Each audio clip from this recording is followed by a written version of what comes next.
Assalamualaikum warahmatullahi wabarakatuh. Saya Uki Rizky Masra Saputra dari Fakultas Syariah dan Hukum, Program Studi Ilmu Hukum dengan NIM 12 0207161407. Di sini saya akan menjawab soal sebagai tugas ujian komprehensif dari mata kuliah Hukum Tata Negara. Soal yang pertama yaitu tentang pengertian hukum tata negara menurut bahasa dan istilah.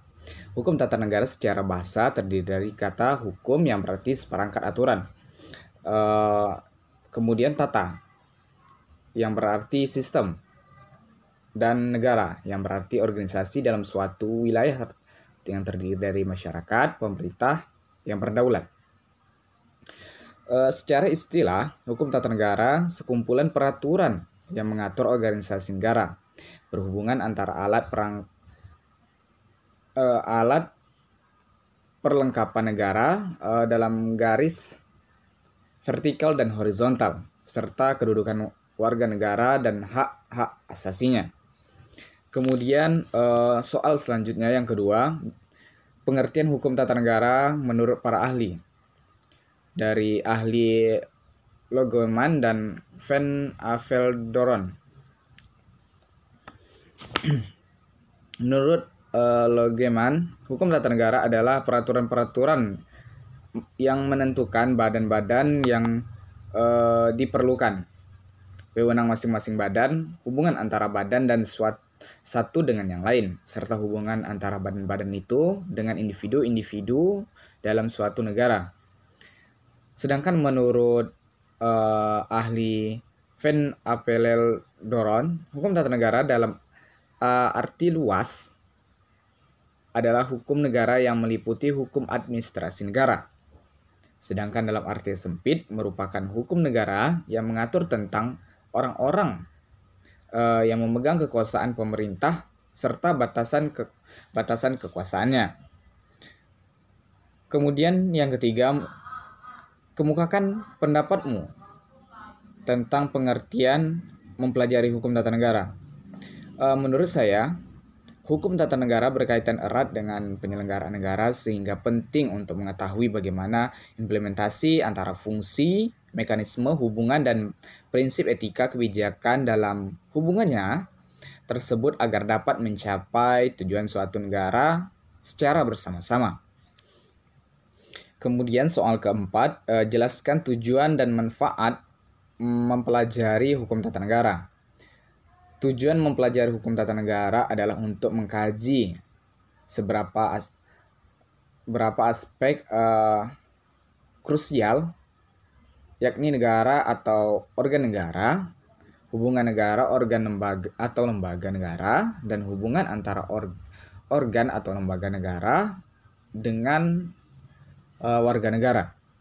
Sedangkan manfaat mempelajari hukum tata negara adalah memberikan pemahaman dan kesadaran bagi seluruh masyarakat Indonesia terkait hak serta kewajibannya sebagai subjek hukum tata negara sesuai dengan Undang-Undang Dasar 1945 serta dapat mendukung berbagai studi ilmiah terkait hukum tata negara yang berkembang secara terus-menerus. Soal kelima, sebutkan asas-asas hukum tata negara di Indonesia. Yang pertama yaitu ada asas Pancasila, asas negara hukum, asas kedaulatan rakyat, asas negara kesatuan, seterusnya asas pembagian kekuasaan dalam check and balance. Sedangkan soal keenam, jelaskan menurut pendapat saudara apa saja objek kajian yang menjadi pembahasan dalam hukum tata negara. Objek kajian ilmu hukum tata negara adalah negara sehingga terkait pada tempat, keadaan, dan waktu tertentu. Hukum tata negara merupakan cabang ilmu hukum yang membahas tatanan, struktur kenegaraan, mekanisme hubungan antara struktur organ atau struktur kenegaraan serta mekanisme hubungan antara struktur negara dengan warga negara. Soal ketujuh, menurut saudara apa saja yang menjadi ruang lingkup kajian dan hukum tata negara? Ruang lingkup hukum tata negara adalah struktur umum dari negara sebagai organisasi yang mengkaji tentang bentuk negara, bentuk pemerintahan, sistem pemerintahan, corak pemerintahan, sistem pengendalian kekuasaan negara, garis besar tentang organisasi pelaksanaan, wilayah negara, hubungan antara rakyat dengan negara, cara-cara rakyat menjalankan hak-hak kenegaraan, dasar negara, kepribadian negara. Soal ke-8, jelaskan menurut pendapat saudara hubungan atau kaitan antara hukum tata negara dengan ilmu negara. Menurut pendapat saya, ilmu negara mempelajari konsep dari teori negara serta kaidah negara, sedangkan hukum tata negara mempelajari kaidah konkret negara, struktur negara, serta hukum positif yang mengatur sistem kenegaraan. Dengan demikian, hubungan antara negara dengan hukum tata negara saling berkaitan erat karena ilmu negara merupakan dasar dalam mempelajari hukum tata negara, yang mana ilmu negara mempelajari konsep dan teori tentang negara untuk diterapkan dalam penyelenggaraan praktek ketatanegaraan. Soal yang ke-9, menurut pendapat saudara kaitan hukum tata negara dan hukum administrasi negara. Hukum tata negara mempelajari tugas dan wewenang jabatan dan pemerintahan pada pemerintahan. Hukum administrasi negara mengatur pelaksanaan tugas dan wewenang jabatan pejabat negara yang diperoleh dari negara tata negara, dari hukum tata negara. Dengan demikian, hubungan antara keduanya saling berkaitan erat karena hukum administrasi negara merupakan tindak lanjut dari hukum tata negara, jalannya pemerintahan dan politik, serta tugas, wewenang, dan fungsi dari suatu badan administrasi diatur oleh hukum tata negara. Soal ke-10, jelaskan pengertian sumber hukum tata negara dalam arti formil dan material. Sumber hukum tata negara adalah asal muasal atau tempat untuk menemukan atau menimbulkan aturan-aturan hukum ketatanegaraan yang mengikat, yaitu seperti sumber hukum material ialah sumber hukum yang menentukan isi atau sumber material hukum itu diambil. Contoh sumber hukum tata negara material Pancasila. Sumber hukum formil ialah sumber hukum yang dikenakan negara ke negara karena bentuknya berlaku umum, diketahui dan ditaati. Contoh sumber hukum tata negara formil, undang-undang ketatanegaraan, konvensional atau kebiasaan ketatanegaraan. Soal yang ke-11, kebijakan hukum tata negara memiliki sumber hukum, jelaskan. Sumber hukum tata negara sebagai kaidah yang mendasari berlakunya hukum tata negara, seperti dasar dan pandangan hidup bernegara dan politik. Sumber hukum tata negara berpengaruh pada perumusan hukum tata negara. Sumber hukum tata negara yang terdiri menjadi sumber hukum material merupakan substansi di mana hukum itu diambil. Sumber hukum tata negara material berasal dari nilai dasar atau falsafah hidup berbangsa. Sumber hukum formil merupakan sumber hukum positif yang berlaku umum. Sumber hukum tata negara formil adalah undang-undang, konvensi atau kebiasaan, jurisprudensi terketat dan doktrin. Sebutkan soal ke-12, sebutkan apa saja yang menjadi sumber hukum tata negara Indonesia. Secara material, sumber hukum tata negara Indonesia adalah Pancasila. Secara formil, hukum tata negara Indonesia adalah peraturan undang-undang, yaitu pasal 7 ayat 1 Undang-Undang Nomor 12 Tahun 2011, Undang-Undang Dasar Negara 1945, ketetapan MPR, undang-undang atau peraturan pemerintah pengganti undang-undang, peraturan pemerintah, peraturan presiden, peraturan daerah provinsi, peraturan daerah atau kabupaten kota. Jelaskan pengertian sistem hukum Anglo-Saxon, yaitu soal yang ke-13. Sistem hukum Anglo-Saxon adalah suatu sistem hukum yang didasarkan pada jurisprudensi. Jurisprudensi yang keputusan-keputusan hakim terdahulu yang dijadikan dasar putusan hakim-hakim selanjutnya pada perkara yang sejenis.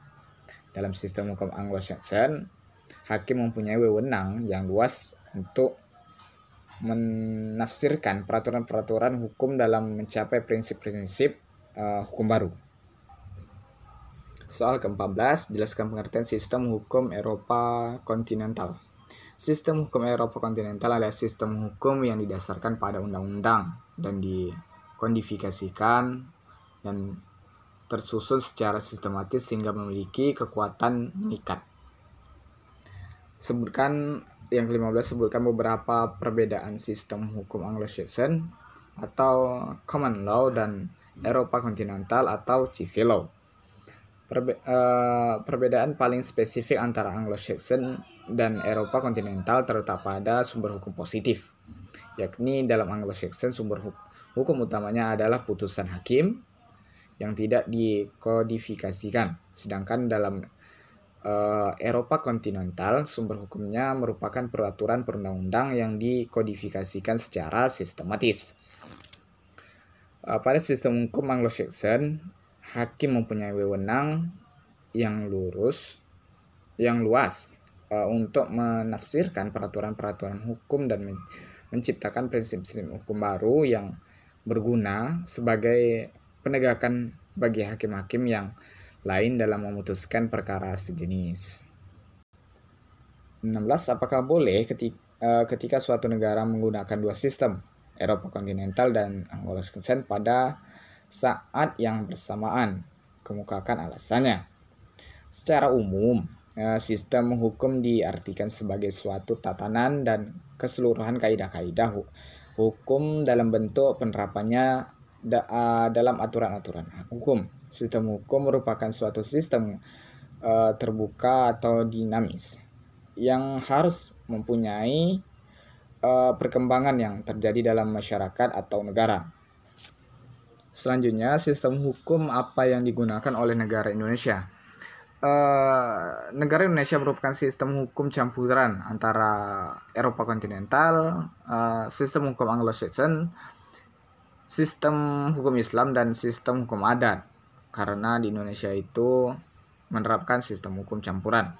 Sistem hukum Eropa kontinental adalah sistem hukum yang didasarkan pada peraturan-peraturan yang dikodifikasikan, sedangkan sistem hukum Anglo-Saxon, sistem hukum yang didasarkan pada jurisprudensi atau keputusan hakim terdahulu yang dijadikan dasar putusan hakim selanjutnya sebagai perkara yang sejenis. Sedangkan sistem hukum Islam adalah sistem hukum yang didasarkan pada syariat Islam yang bersumber dari Al-Quran, Sunnah, Ijma, dan Qiyas. Selanjutnya yaitu sistem hukum adat. Sistem hukum adat adalah sistem hukum yang didasarkan pada kebiasaan adat istiadat yang didasarkan yang diturunkan secara turun-menurun. Jadi kebiasaan adat. Selanjutnya yaitu jelaskan hakim dan pengertian konsep trias politika. Konsep trias politika adalah pengelompokan terhadap keputusan negara berdasarkan fungsi dan kedudukannya. Trias politika dalam pemerintah negara terdiri atas 3 bagian, yaitu kewenangan membuat peraturan perundang-undangan, kewenangan menjalankan pemerintah, serta kewenangan mengadili. Selanjutnya jelaskan pengertian konsep trias politika menurut Montesquieu dan John Locke. Menurut Montesquieu, pengertian konsep trias politika sebagai pemisahan kekuasaan negara menjadi kekuasaan legislatif. Sedangkan John Locke mengartikan konsep trias politika sebagai pembagian kekuasaan negara menjadi kekuasaan legislatif. Bagaimanakah penerapan sistem ketatanegaraan di Indonesia sebelum amandemen? Nah, sebelum amandemen, kedaulatan rakyat diberikan seluruhnya kepada MPR sebagai pemegang kekuasaan tertinggi. MPR mendistribusikan kekuasaannya kepada 5. Nah, 5 ini terdiri dari lembaga negara tinggi yang sejajar kedudukannya, yaitu Presiden, DPR, MA, Dewan Pertimbangan Agung, Badan Pemeriksa Keuangan atau BPK. Selanjutnya itu bagaimana penerapan sistem ketatanegaraan di Indonesia sebelum amandemen. Itu udah tadi ya. Maaf, sorry. Bagaimanakah penerapan sistem ketatanegaraan setelah amandemen konstitusi? Nah, kedaulatan berada di tangan rakyat dijalankan berdasarkan Undang-Undang Dasar. Nah, Undang-Undang Dasar 1945 membagi kekuasaannya negara menjadi 6 lembaga negara dengan kedudukan yang sama dan sejajar, yaitu Presiden, MPR, DPR, DPD, BPK, dan kekuasaan peradilan oleh MK, MA, dan KY. Selanjutnya yaitu jelaskan pengertian kata demokrasi secara bahasa dan istilah. Istilah demokrasi berasal dari bahasa Yunani, yaitu demos dan kratos, yang memiliki arti kekuasaan rakyat. Menurut istilah, demokrasi berarti sistem pemerintahan dari rakyat, oleh rakyat, dan untuk rakyat. Selanjutnya itu demokrasi seperti apakah yang diterapkan di Indonesia? Jelaskan. Demokrasi yang diterapkan di Indonesia adalah demokrasi Pancasila yang berdasarkan nilai-nilai luhur Pancasila sebagai falsafah negara dengan menerapkan musyawarah dan mufakat bagi kesejahteraan rakyat.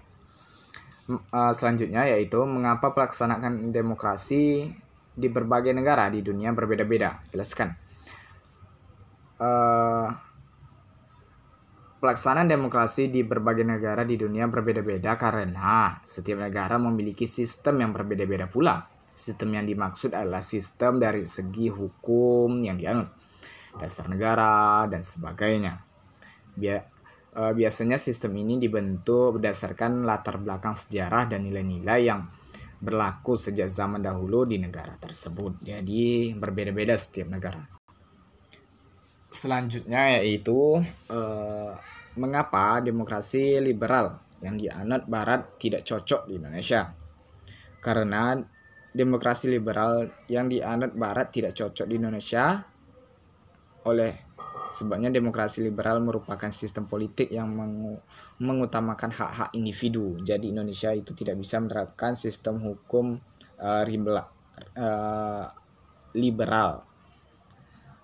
Politik yang mengutamakan hak-hak individu itu tidak cocok di Indonesia karena kekuasaan pemerintah. Maka dari itu tidak cocok untuk di Indonesia.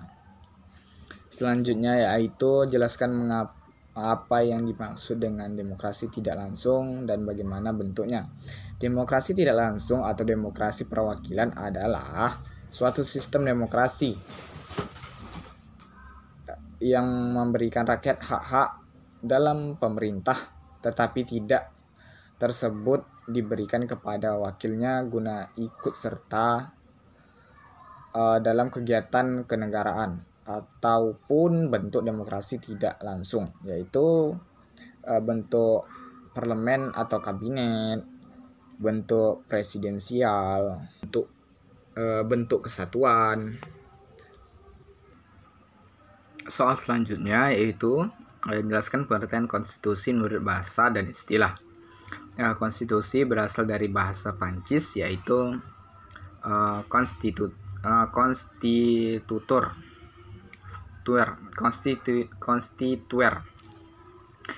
yang artinya membentuk atau menyusun dan menyatakan suatu negara secara istilah. Konstitusi adalah sejumlah ketentuan hukum yang disusun secara sistematis untuk menata dan mengatur struktur dan fungsi lembaga pemerintah. termasuk batasan kewenangan lembaga tersebut. Konstitusi menurut KCL Weir adalah keseluruhan sistem ketatanegaraan atau suatu negara yang berupa himpunan peraturan yang membentuk, yang mengatur dan atau pemerintah dalam pemerintahan suatu negara. Yang selanjutnya yaitu jelaskan secara singkat tentang sejarah lahirnya konstitusi di Indonesia. Sejarah singkat konstitusi di Indonesia dimulai pada pembentukan Badan Penyidik Usaha-usaha Presiden Kemerdekaan Indonesia atau disingkat dengan BPUPKI oleh Jepang untuk menarik simpati rakyat Indonesia. BPUPKI menyelenggarakan sidang sebanyak 2 kali dan kemudian membentuk panitia kecil, panitia 9, untuk menyempurnakan kembali dasar negara Indonesia, yakni Pancasila. Setelah Jepang menyerah tanpa syarat kepada sekutu, dibentuk panitia persiapan kemerdekaan Indonesia atau PPKI yang menyelenggarakan sidang sebanyak 3 kali. Hasil sidang pertama yaitu pengesahan Undang-Undang 1945 diubah menjadi konstitusi sebagai konstitusi.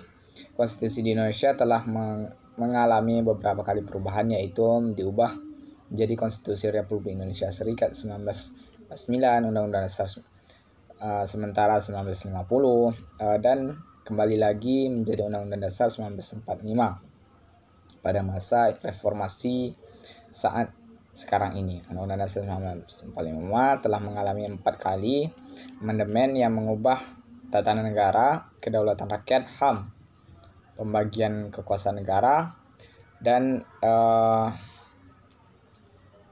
ekstensi negara Indonesia sebagai negara hukum. Selanjutnya yaitu sebagai aturan dasar dan pedoman hidup, konstitusi mengandung 2 sifat tersebut. Jelaskan. Konstitusi mengandung 2 sifat yang dibedakan berdasarkan bentuk dan cara mengubahnya, yaitu konstitusi bersifat fleksibel dan konstitusi bersifat tertulis. Selanjutnya, menurut saudara, apa tujuan hadirnya konstitusi di suatu negara? Jelaskan. Tujuan hadirnya konstitusi dalam suatu negara adalah agar setiap kaidah dan norma yang diatur dalam konstitusi dapat dipahami sehingga dapat diterapkan secara bersama-sama untuk mencapai cita-cita bangsa. Soal selanjutnya yaitu sebutkan apa saja unsur-unsur yang terkandung dalam konstitusi. Menurut Sri Swemantri Matri, unsur-unsur konstitusi dikelompokkan menjadi 3, yaitu peraturan tentang perlindungan hak asasi manusia negara, warga negara. Kedua, pengaturan tentang susunan tata negara suatu negara yang mendasar. Dan ketiga, pembatasan dan pembagian tugas-tugas ketatanegaraan yang juga mendasar. Soal selanjutnya yaitu sebutkan apa saja unsur-unsur yang terkandung dalam konstitusi. Ada 3, peraturan tentang perlindungan hak asasi manusia, peraturan tentang susunan tata negara dan yang mendasar, pembatasan dan pembagian tugas ketatanegaraan yang mendasar. Jelaskan apa saja fungsi konstitusi bagi suatu negara. Fungsi konstitusi bagi suatu negara adalah untuk menentukan dan membatasi kekuasaan negara dalam mengendalikan perkembangan dan situasi politik yang selalu berubah-ubah. Soal selanjutnya, dalam kajian tentang sistem pemerintahan yang disebut sistem presidensial, jelaskan. Sistem presidensial merupakan sistem pemerintahan yang menempatkan presiden sebagai kepala negara dan kepala pemerintahan dalam kekuasaan eksekutif. Di dalam sistem ini, presiden tidak bertanggung jawab pada lembaga legislatif dan presiden tidak dapat merubahkan atau memaksa parlemen. menteri akan bertanggung jawab langsung kepada presiden. Pada sistem pemerintahan presidensial, presiden dipilih melalui pemilihan umum. Soal selanjutnya yaitu selain sistem presidensial juga dikenal sistem pemerintahan parlemen dan campuran. Jelaskan. Yaitu sistem pemerintahan parlemen merupakan sistem pemerintahan yang menempatkan parlemen sebagai pelaksana jalannya pemerintahan. Di dalam sistem ini, lembaga eksekutif termasuk menteri dan Perdana Menteri bertanggung jawab kepada parlemen, kepala negara dipegang oleh presiden atau raja atau ratu, dan kepala pemerintahan dipegang oleh Perdana Menteri. Contoh negara yang menganut sistem pemerintahan ini adalah Inggris dan India.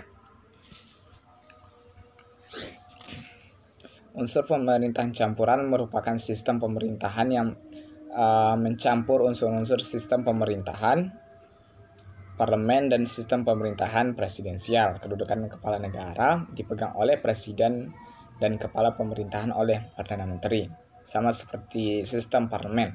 Dalam sistem pemerintahan campuran ini, kepala negara tidak dapat dijatuhkan oleh parlemen, tetapi parlemen dapat dijatuhkan oleh kepala negara. Soal selanjutnya, perjalanan sistem pemerintahan di Indonesia sejak proklamasi hingga saat ini menjadi beberapa kali perubahan. Jelaskan dengan singkat. Sistem pemerintahan berdasarkan Undang-Undang sebelum perubahan 18 Agustus 1945 sampai 27 Desember 1949. Setelah mendeklarasikan kemerdekaan pada tanggal 17 Agustus 1945, Indonesia resmi menganut sistem pemerintahan presidensial berdasarkan hasil rapat PPKI pertama dengan diangkatnya Insinyur Soekarno sebagai presiden dan Mohatta sebagai wakil presiden. Sedangkan sistem pemerintahan berdasarkan Konstitusi RIS 27 September 1949 sampai 17 Agustus 1950. Dalam Konstitusi RIS 1949, Indonesia menganut sistem pemerintahan parlemen yang mana presiden hanya berkedudukan sebagai kepala negara, sementara kepala pemerintahan dipegang oleh Perdana Menteri.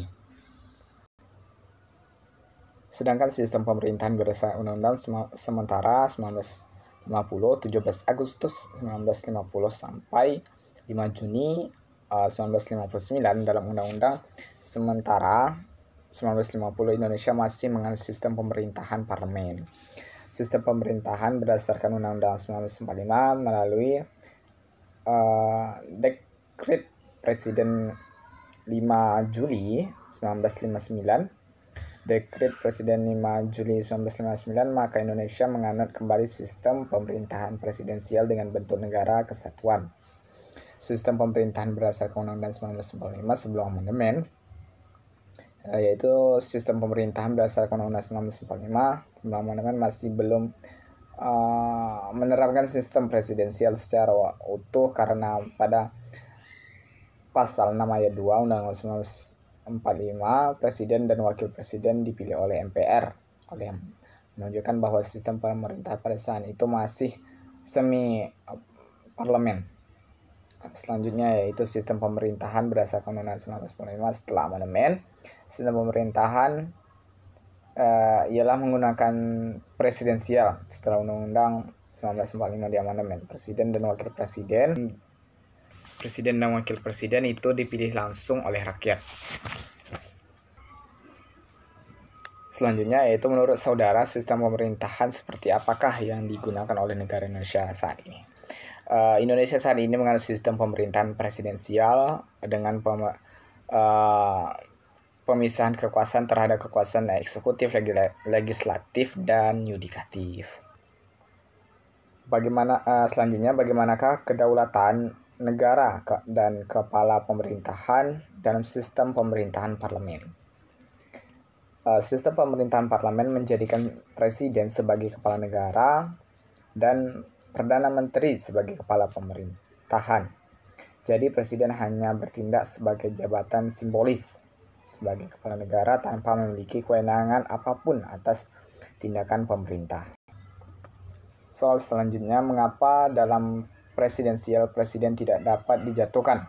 Dalam sistem pemerintahan presidensial, presiden memiliki kedudukan yang relatif kuat karena dipilih langsung oleh rakyat, sehingga presiden tidak dapat dijatuhkan oleh parlemen dan tidak dapat dijatuhkan hanya karena rendahnya dukungan politik. Namun sebagai alat kontrol, presiden masih dapat dijatuhkan apabila melakukan pelanggaran konstitusi. Selanjutnya, apa yang dimaksud dengan mekanisme checks and balance dalam sistem pemerintahan presidensial? Check and balance adalah prinsip untuk saling mengontrol, menjaga keseimbangan antara lembaga negara. Tujuan check and balance adalah untuk menghindari pemusatan kekuasaan pada suatu lembaga saja. Soal selanjutnya itu, apa yang dimaksud dengan judicial review? Judicial review atau hak uji material adalah suatu kewenangan atau upaya untuk menguji produk-produk hukum berupa peraturan perundang-undang yang dijatuhkan oleh badan peradilan. Selanjutnya yaitu lembaga negara mana yang berhak melakukan judicial review.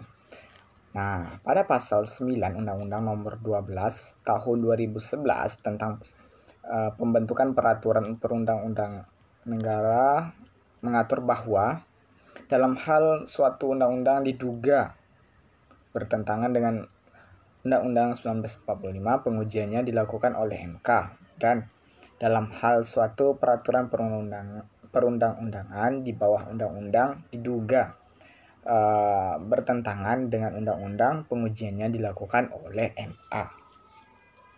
Soal selanjutnya yaitu jelaskan apa judicial review menurut pelaksanaan prinsip check and balance.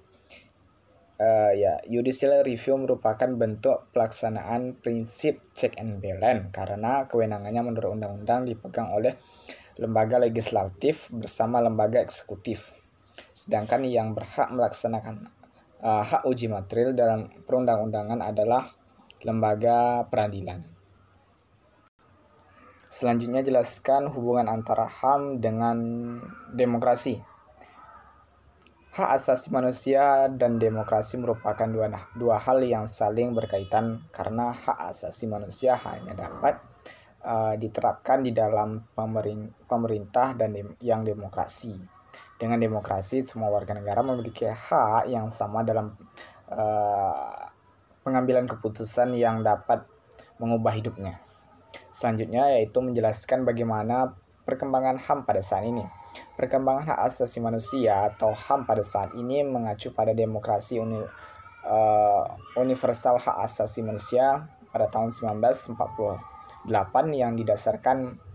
yang disahkan oleh PBB, namun belum terlaksanakan secara sempurna karena masih banyak diskriminasi, ketidakadilan, dan pelanggaran hak asasi manusia yang terjadi. Soal selanjutnya, mengapa prinsip HAM saat ini seringkali dianggap mengganggu kedaulatan dalam suatu negara merdeka? Hal ini dikarenakan pelanggaran hak asasi manusia atas nama kedaulatan negara telah banyak terjadi. Negara-negara merdeka sebagai pelanggar HAM menghakimi bahwa kedaulatan negara tersebut mengizinkan untuk membentuk kebijakan internal dari negara mereka dan tidak boleh diintervensi oleh pihak manapun, bahkan apabila kebijakan tersebut melanggar HAM. Soal selanjutnya yaitu jelaskan bagaimana pelaksanaan otonomi daerah di negara kesatuan yang menggunakan sistem sentralisasi dan desentralisasi. Otonomi daerah adalah hak, wewenang, dan kewajiban daerah otonom untuk mengatur dan mengurus sendiri urusan pemerintah dan kepentingan masyarakat di daerah sesuai dengan peraturan undang-undang yang berlaku. Soal selanjutnya yaitu jelaskan tujuan dan manfaat dilaksanakannya sistem desentralisasi. Manfaatnya yaitu desentralisasi bertujuan untuk memberikan kelurusan kepada pemerintah daerah untuk dapat mengelola sumber daya daerah secara lebih efektif dan efisien karena pemerintah daerah lebih mengetahui keuntungan daerahnya masing-masing. Kemudian manfaat sistem desentralisasi antara lain terciptanya peningkatan pelayanan publik di daerah, pengambilan keputusan yang lebih tepat dan sesuai dengan karakteristik daerah, dan masih banyak lagi yang sesuai dengan daerah. Kemudian soal selanjutnya jelaskan hak-hak, hakikat dan pengertian partai politik. Partai politik adalah organisasi politik yang bersifat nasional dan dibentuk oleh sekelompok orang secara sukarela atas dasar kesamaan kehendak dan cita-cita untuk memperjuangkan dan membela kepentingan politik anggota masyarakat, bangsa, dan negara. Soal selanjutnya bagaimana praktek penyelenggaraan pemilu secara era reformasi. Penyelenggaraan pemilu setelah reformasi meliputi pemilu pada tahun 1999, 2004, 2009, 2014 dan tahun 2019 telah mengalami beberapa perubahan agar lebih demokrasi, transparan, dan adil. Soal terakhir yaitu bagaimanakah proses penyelesaian sengketa pemilu dan ketatanegaraan di Indonesia.